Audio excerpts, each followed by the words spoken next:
should be able to see us. I'm going to make sure that my production team has everything set. And when I say production team, I mean myself. I am. That is what I'm speaking of right now. Is a production team of one. We're small but mighty. Yes, small but mighty. If it shows up on your end, that's awesome too. So you should be able to so how do I share? Cool. You can actually just hit the share button. Or you can start a watch party, but if you hit the share button on the right side, it'll let you do that. And then do watch party? Yep. Yes, you can share it, and then you can start a watch party. Both of them are super effective. Cool. You can actually just hit the share button. This is cool. All right. Cool. I think, and I heard my voice, so that's always good. But you never can. All right, we're locked and loaded. So I know people are already kind of checking in right now, but if you wouldn't mind, I would love to introduce you, Dr. Walia. So are you ready? Yes, I'm definitely ready. Here goes, bringing you up like the rock star you are. She was born in India and raised in Canada before moving to San Diego. She attended McMaster University in Hamilton, Canada for a Bachelor of Science and a Master of Science degrees with specialties in biology and physiology. Okay. She was involved in research programs that were funded by Heart and Stroke Foundation of Ontario. She has various publications and research articles at her time while she was at McMaster University. And that's where she met the love of her life, her husband, in San Diego, and has 3 wonderful kids, and they live in Del Sur. Now, they're in San Diego. You're a lucky person. All right, she enjoys cooking, hiking, and going to the beach, as you can do in San Diego if you've never been there before, with her family. And one of her greatest goals as a healthcare provider is to provide her patients of her practice, those members with alternative but healthy and safe choices that will enhance their health and well-being. She likes to motivate and educate her practice members to take full charge of their health. I love that. By providing them with evidence-based information so that they can make informed decisions regarding their own personal health and take control of their health. Ladies and gentlemen, please welcome Dr. Mandy Walia. Wherever you are, make sure you clap your hands and stomp your feet. I'll do it for you. I know they're doing it wherever they are. Thanks, man. You're so welcome. How are you feeling today? How's everything? Feeling really good. I'm glad it's Friday. It was my kid's last day of school yesterday, so no more distance learning and all that stuff. It's behind us, so summer is here for us at least. Right, everyone can just go, we made it right now. Yeah. It seems like this is such an appropriate conversation we're about to have because there's so much going on. I feel like it's been like the longest and fastest days, weeks that I've had. Have you gotten that feeling too? Definitely. And I feel so many people are fearful, anxious. I've not seen so many people anxious all the time. Even depression. I mean, so many practice members who come to me who could manage stress, who could manage things before, are now saying their threshold for that has decreased significantly due to all the events happening since March. I mean, it's been just insane. Right. Now, how difficult is that, especially when you mention folks that usually have a handle on everything, all of a sudden feel like things are falling apart? Does that happen in common circumstances, or is this like something unique that's happening to folks? I feel like this is something unique that's happening. Even people who had good control of their health, I feel like COVID-19 has been a wake-up call for so many. Yeah. And then also all the other things that are happening in the last few weeks of protests, which are silent and good protests that are happening, but yet there is also a lot of fear that came with it. So I think people are just not sure how to process all this information because it is so new. And honestly, still, even experts don't know how to explain COVID-19 still, if you ask them. So, I'm on my CDC website every single day trying to see new recommendations. But at this point, it is a crisis we have actually experienced in our life, which we'll probably be reading in history books someday. But we've actually lived it, we've witnessed it. And I will say most people are also trying to get a handle on it as well. But unfortunately, it's not going to be the same way as we used to handle things before. Right. Thank you so much for acknowledging the fact that obviously this is a crisis that people are living through, and this is new. No one has the exact fix for what's going on as well. It seems like all too often people are like, "Yep, this is it," but then that creates a whole other ball of wax when you find out that it isn't it. So thank you for that transparency, saying like, "Hey, this is a crisis. Everyone is feeling this, and this is how we can work through it." So obviously, I know that health, stress, wellness are some things that you focus on and help people delve into. But Dr. Walia, it seemed like you have a few expertises. Would you mind expounding on those, especially for those watching and listening right now? What all do you do?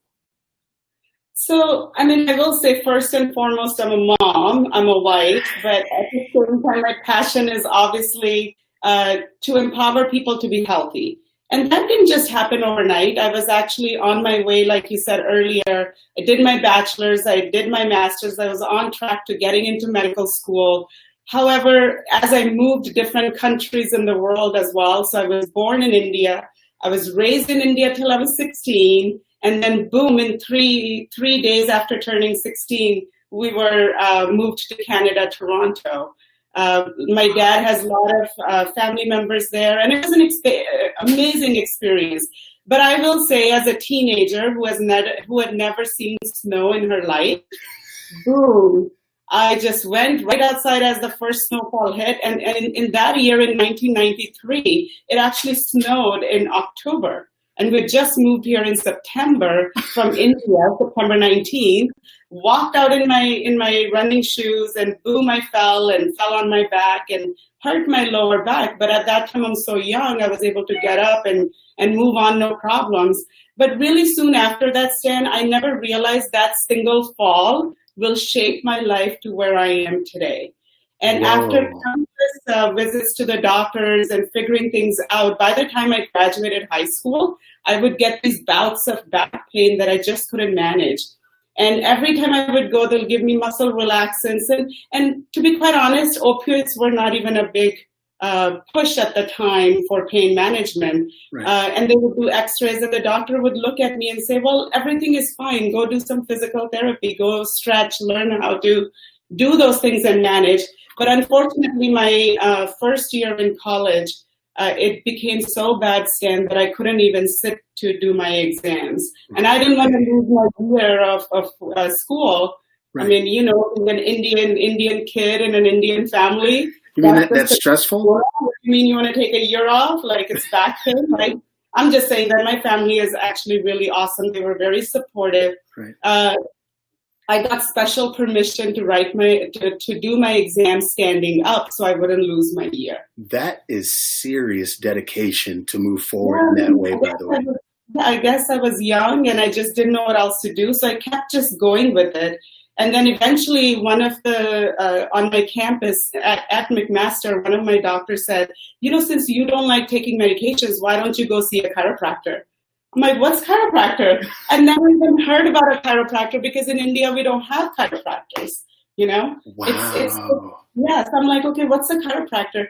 One of my friends drove me to this chiropractic office. And in the meantime, I've been doing research at McMaster. McMaster has a huge hospital. In fact, right now, McMaster's research is so great. They're on the front lines of even researching about COVID-19. Really? Which you are published. You have some publications and said at McMaster as well. Okay. Yep, I used to work for Heart and Stroke Foundation of Ontario in Canada. I have about 4 publications with them, and I just love my research. However, when I went to this chiropractic office, my eyes just opened up. I'm like, wow, this is a whole another way of looking at health, your bodies, and that's where my passion started. I still continued with research, which I still love doing. But I also love seeing people and talking to them and not just sit behind and work on animals all day. So that's kind of what shifted me to get into chiropractic school.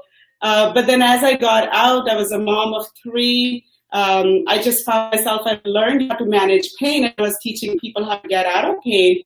But there's so many other chronic problems like blood pressure, or being overweight, and being tired, being stressed. And we always say, oh, it's just and I'm talking about in my 30s, I'm in my 40s now, but back then even I realized, wow, so many of these like some common symptoms have just become normal for us, Wow. And that's how I went into functional medicine, really trying to understand how if our bodies have actually every single system you need to fight any disease.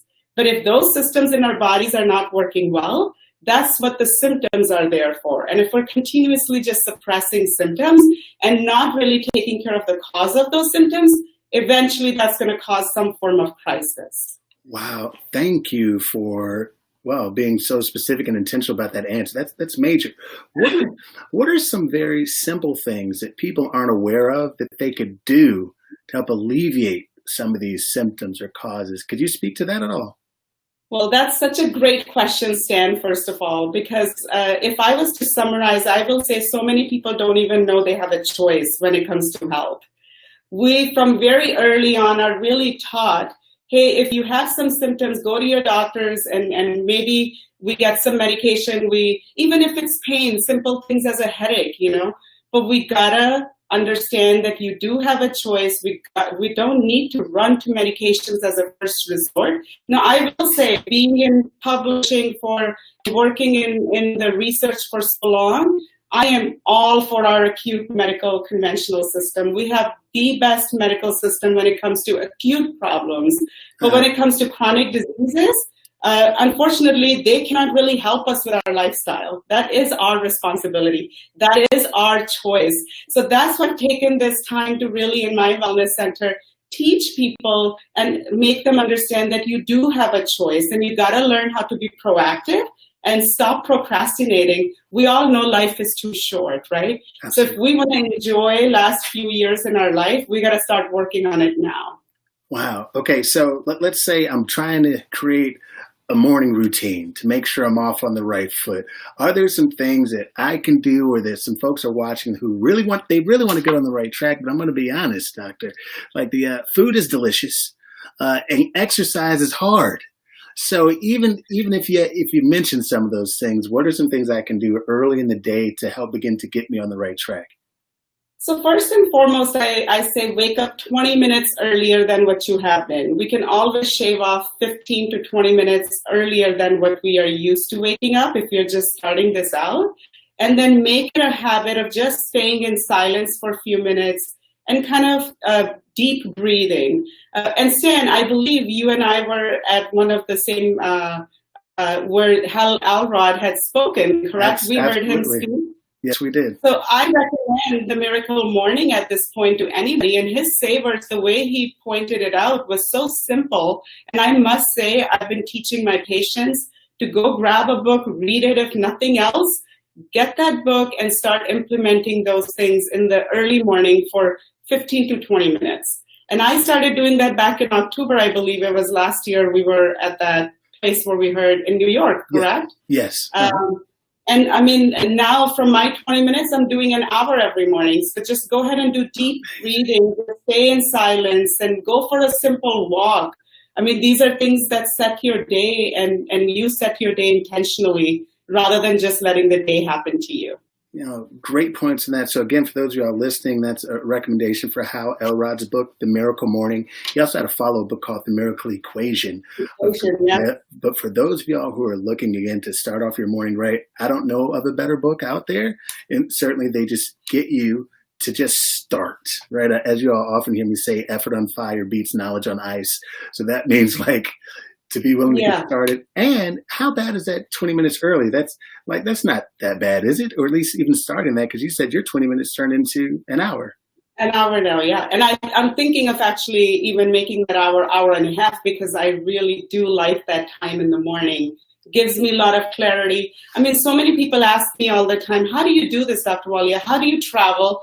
How are you engaged in your kids' lives? How do you manage all this and not get stressed? Because on top, I'm teaching everybody not to be stressed. It really does come from, it's not that I don't have stress in my life. I believe stress is inevitable. We're all going to be stressed. Let it be COVID-19. Let it be some political issue. Let it be whatever it might be. We're always going to have a divide. We're always going to have stress. But it's a matter of us teaching our bodies and training our bodies to be able to get adaptable to that stress. because that's when the physiology in our body is able to handle us.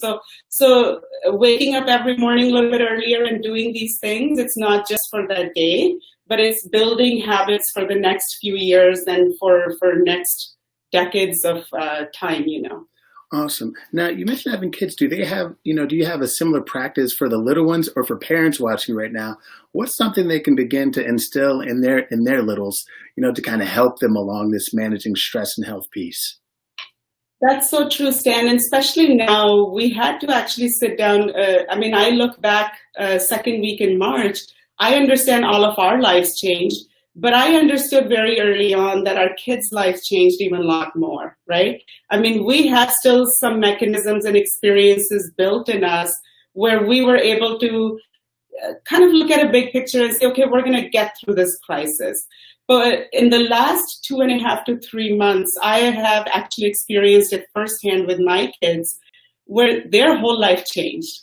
Not only the way schools, their interaction with their friends has changed, right? Up till that point, there were limits on how much time they can use on devices. And now all of a sudden, I'm like, all right, I would rather you use the device and talk to your friend versus me imposing some stuff. So we all had to kind of shift quite a bit.